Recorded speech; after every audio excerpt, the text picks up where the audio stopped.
వల్లి దేవసేన ఇద్దరిని ఇచ్చి సుబ్రహ్మణ్యేశ్వర స్వామి వారికి కళ్యాణం చేశారు. వల్లి దేవసేన ఇద్దరిని తనకి భార్యలుగా చేసుకున్నాడు కాబట్టి శైవ వైష్ణవాలు రెండు సుబ్రహ్మణ్యుడి వల్లే వియ్యం ఉంది. అంతటి మహానుభావుడు ఆయన. మహాజ్ఞాని, యుక్తకేశుడై గుండుతో గోచి పెట్టుకుని నిలబడి ఉంటాడు. అందుకే సుబ్రహ్మణ్య క్షేత్రాల్లో స్వామి వలయలో అలా నిలబడి ఉంటాడు.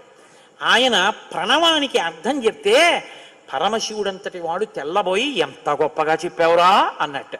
నాన్నగారు అలా అంటే కుదరదు, ఇది ప్రణవరహస్యోపదేశం కదా, మీరు కూడా మడి కట్టుకుని వచ్చి శిష్యుడిగా కూర్చోండి చెప్తానన్నట్టు. ఒరే ఎంత బాగా చెప్పావురా అని వచ్చి కూర్చుని విన్నట్ట. శివుడంతటి వాడు ఇంత బాగా చెప్పగలిగిన కొడుకు పుట్టాలని కదా కోరుకున్నాడు. ఆత్మాదిచ్చేత్ పుత్రాదిచ్చేత్ పరాజయం. తండ్రి గారికి ఆ కోరిక తీరిందటువంటి బ్రహ్మజ్ఞాని పుట్టాడు.